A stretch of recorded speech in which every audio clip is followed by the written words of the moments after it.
House of Plesance, a story by Dalrymple.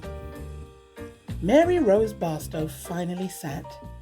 Here amongst the boxes with varied labels, she looked around what was to become her new home. A sense of satisfaction came across her, a warmth of achievement. Yes, this will do us nicely, she uttered to herself. She knew there was a lot of work to be done, but for the foreseeable future, a lick of paint and new floors would have to do. Upon a solo tour of the house, she entered the second and third bedrooms and imagined them finished, ready for her son and daughter to return from their father's portion of holiday time. She timed all just right. Her twins Heidi and Dimitri left on a camping trip to France 2 days before the move with their dad. Already 2 weeks in, this would leave Mary 2 full weeks more of holiday to enjoy with her munchkins upon their return. Mary was organized. Although tired from an early start of moving, she set about preparing for deep cleaning and sanitizing. She tied her hair in a wrap, put on her yellow rubber gloves, and plugged in the steam cleaner. Over the next week, Mary had the decorators and carpet fitters in to change the color palette, carpets, and hard flooring. She was on a roll. During this first week, her phone rang often. She answered, "Hello, Dad." She loved her parents, even though they both fussed, but it was a good fuss. They had been great with Mary, her sister and 2 brothers, and they loved all their grandchildren equally. "Hey, girlie, your mother want to know if you want food." She knew her father was rolling his eyes at this. "She says she's doing lamb." The next voice Mary heard was her mother. "Frank, give me the phone. Rosie, you like lamb?" Her mother had always called her Rosie. "I'm going to bring you a bit of lamb. You like lamb, eh, Rosie?" Mary knew it was pointless to disagree. She accepted the visit and the food. Her parents hailed from Guyana on the South American continent in 1961. Her older sister Fayanne was the only one born there and came with her parents. Once off the phone, Mary thought she would start to pay attention to the garden in the back.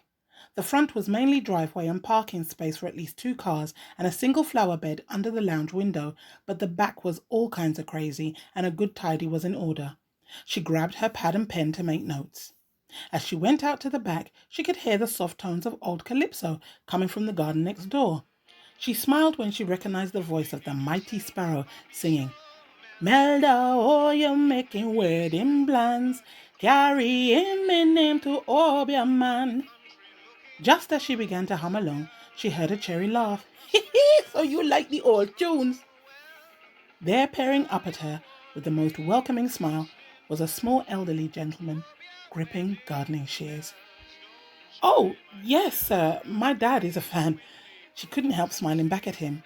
"Wait till I tell Alma." He continued and shouted for her to come.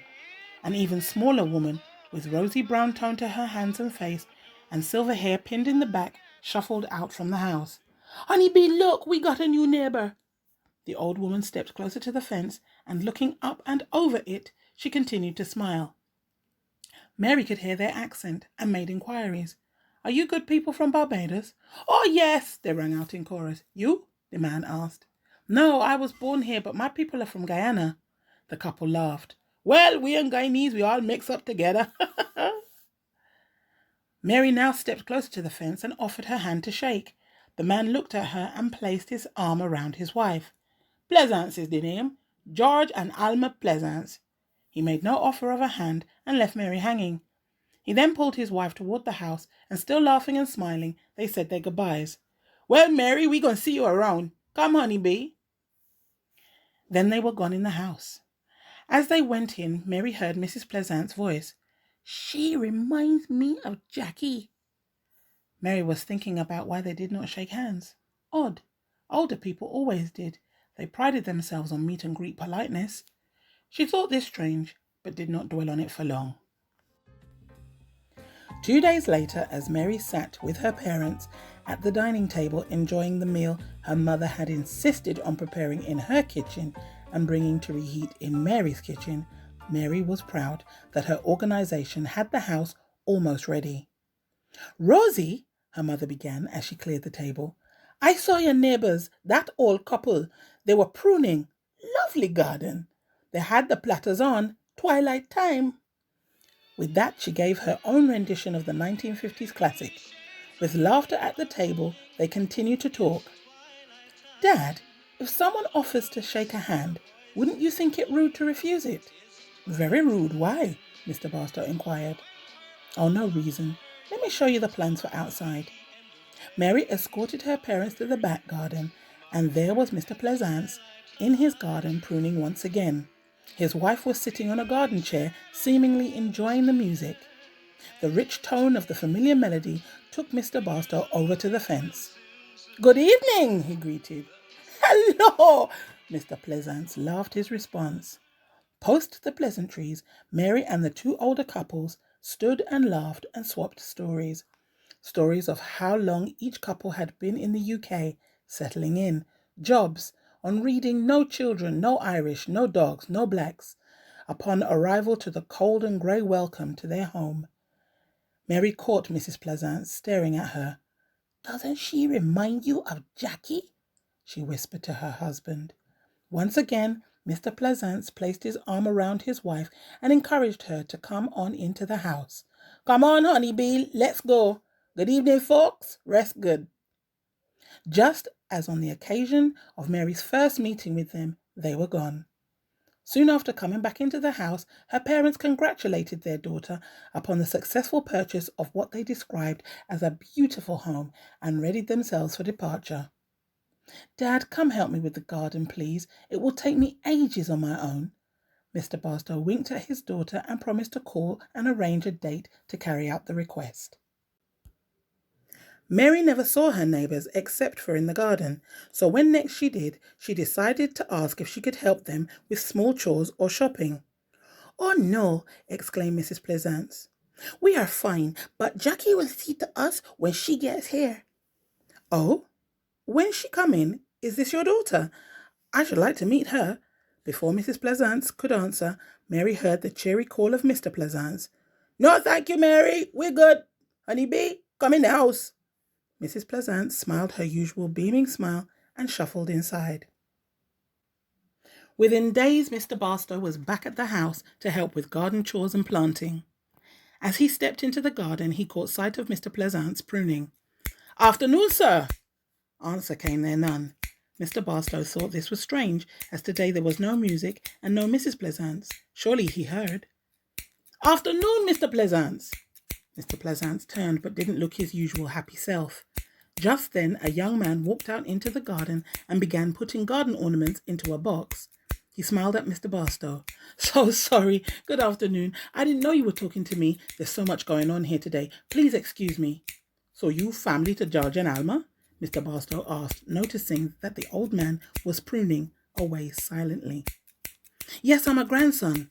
Look, please excuse me. So much to do here today, and all before my mum touches down. Nice to meet you. The young man hurried off inside, having said nothing to his grandfather. Nice young man, said Mr. Barstow, trying to get Mr. Plesance's attention once again. Oh, yes, indeed. And off he shuffled into the house.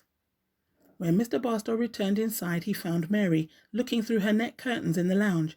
Dad, there's removals happening at the Plesance place, said Mary, trying to conceal her nosiness from anyone who might spot her spying. Yes, I just met the grandson. Nice boy. Seems like the family might be stripping the place of what they want right from under the man's nose. Mr. Barstow let out the loudest suck teeth to go along with his look of disgust. I mean, they're old, not stupid. He left his daughter at the window and began to busy himself once again. Mary was truly enjoying her house on a day that was sunny and already hot at 11 a.m. She was expecting her parents for lunch, one which she prepared by herself in her own kitchen. She opted to eat outside and put on some music. She set the table and put up the garden umbrella for shade. When she saw her neighbours, she decided to leave them be while she continued the lunch preparation.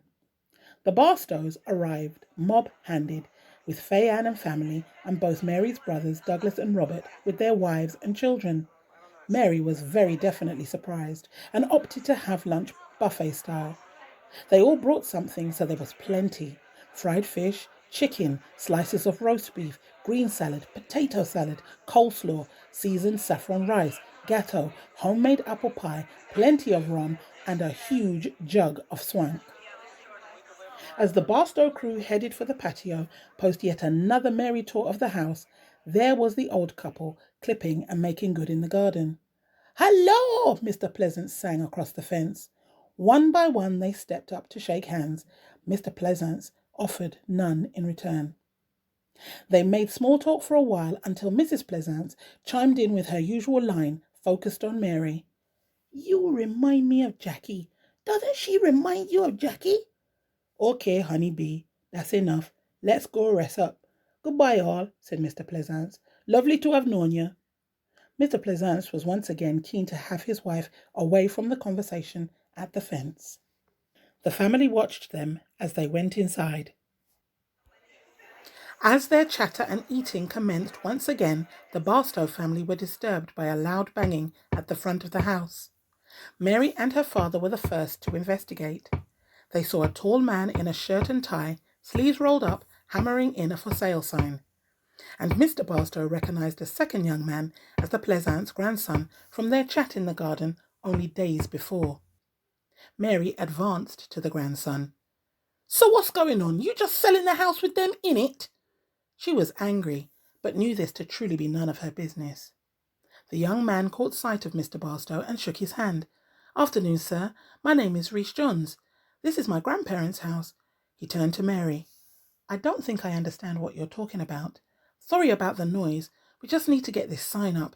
Actually, I'm glad everything is done before my mum gets here."